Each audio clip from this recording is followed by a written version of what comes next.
So, yeah, there are a lot of problems, but there are a lot of good things too. So let's not throw the baby out with the bathwater, because I'm going to tell you something. Now, I'm just sharing data. Now, I haven't done the scientific double-blind trial, but I get calls from a lot of parents when their kids are 15, 16, 17. And they tell me, my son's out of control, we can't stop him, and this is really surprising because when he was younger, we strictly limited his TV, and we strictly limited his video games, and we did all the right things. And I don't quite have it figured out, but I can tell you that when you overmanage and over-control kids regarding these things, video games, computers especially, there tends to be some rebound effect that I'm seeing. You have to be very, very careful.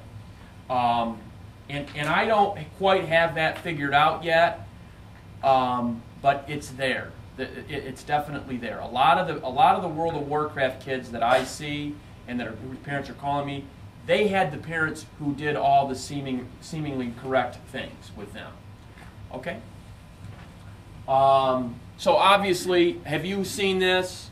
That as you, if you're the video game addict, or your loved one increasingly games, they turn away from family, they turn away from friends, and they turn away from many of the activities that they once enjoyed.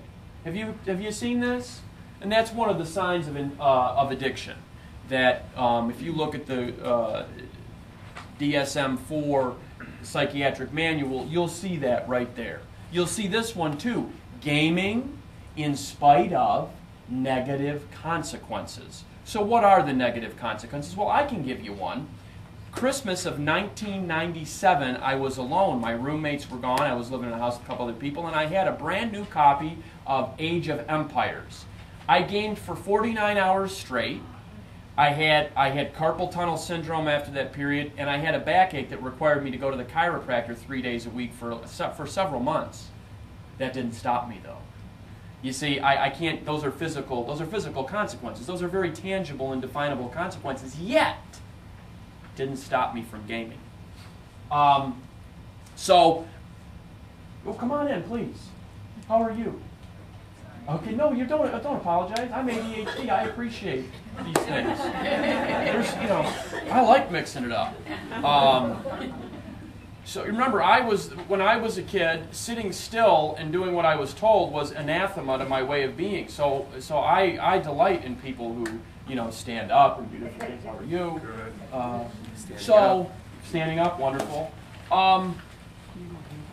Yes, sir, right there. So you have people that are absorbed in a world of fantasy and imagination. They almost begin to think that it's real, and they prefer their night elf and their druids in the game to anybody else. And they talk, many of the...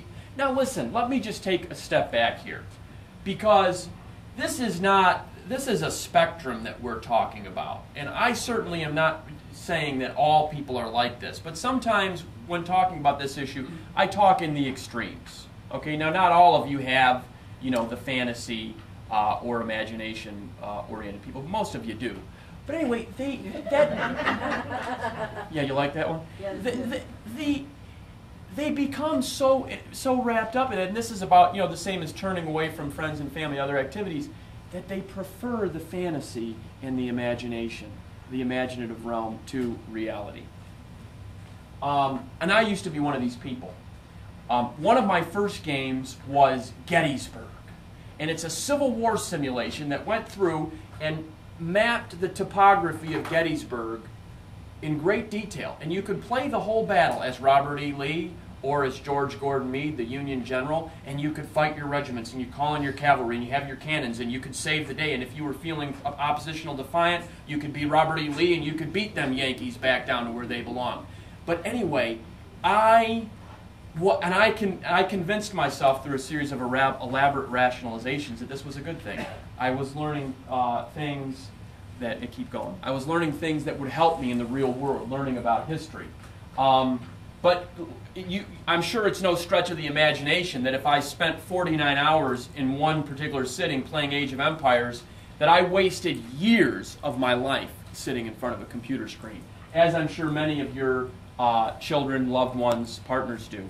And I felt guilty, you know. Oh my God, I didn't do. And I finished a book on this subject, but I have 4 books that I've been working on, and those books don't get finished when I'm in the middle of a video game binge. You see, so I'm not using my talents. I'm not doing the things that my heart really desires to do in those moments. And we're going to talk about why I do that and why other people do. So I did hit bottom. Eventually, for me, you know, bottom is an addiction term. And it's an addiction term that means I finally come to the conclusion, or the conclusion punches me, you know, and knocks me out, that my life is on. Come on in, guys. How are you? How are you? Good. My life has become unmanageable. And what I'm doing is not working. And for me, it was a combination of disgust with myself, depression, and anxiety that my life was kind of slipping away. You know, I was able to fulfill the obligations of my life. I'm an ADHD coach. I was still able to do that. I was still able to have success. I was still able to, relatively speaking, keep my house up and maintained, relatively speaking. But yet all the other dreams and goals beyond those responsibilities never materialized, because I was sitting in front of a game console and so enraptured by it. Okay, so I hit bottom. So reasons for excessive play. You can just hit the next couple. All right. So when I was a kid, I used to fantasize about being a great military general. When I would watch Patton or the movie MacArthur when I was a kid, my imagination would be fired. Wow, wouldn't it be great to be those guys and commanding these massive armies in the battlefield? That really fired my imagination, along with multiple fantasies of being in school and orchestrating a takeover of the school. I went to Catholic school, so that's understandable. It's true. So it was natural that as I started, and I've always had a penchant for history as well, so it was natural that I would gravitate towards games that revolved around history, that revolved around me controlling a whole battlefield. You see, so for me, it was like my fantasy, you know, and there's something about unfulfilled childhood fantasies that is great fuel for the addictive fire. Now, there are a whole host of reasons that people game. Okay, now I can't get into all of them. Now, I wrote a book on this subject. I have an agent who's looking for a publisher, so I can't offer you a hard copy. But if people really want to read it, I'll be happy to email you if you send me a confirmation that you will not share this with anybody else. So you can get my email after, and I'll be happy to email that to you, okay? Because I think it's an important thing for people in your position to read. But in there, I detail I think about 13 different motivations. Let's talk about a couple of them. Do me a shout out. What game does somebody play? Give me a game. RuneScape. Okay, RuneScape. All right, that's a kind of a gateway game. You know, if you play RuneScape, then you're at an increased risk of playing World of Warcraft and I'm drawing a blank. Anyway, but that's kind of a game that you go into those upper fantasy levels. What is that? It's a fantasy game. If you play that game, you're more interested in the Middle Ages and the dangers that lurk in the dark forest than you are about regular reality. Now, what are the implications of that? Well, if I don't want to stay in reality, what am I avoiding? So when we have a fantasy-oriented gamer, we're probably avoiding some problems in our lives, probably something we don't want to look at. I don't know what it is. I find that a lot of fantasy gamers not only long to leave the real world, but I find that they long for deeper connections with other people and struggle to get those connections. In some of these games, like World of Warcraft, for example, this allows you to feel connected online. So, escape reality, plug into a fantasy world, and get into an online community where you feel like you really fit. Wow, these are my online friends. These are the people that I've longed to meet my whole life. I've felt like I'm on the outside of life looking in my whole life, and now here I am, I'm on the inside. Does that resonate at all for you folks? That's one of those things. Another shout out. Pardon me? Madden. Madden. Well, that's a sports game.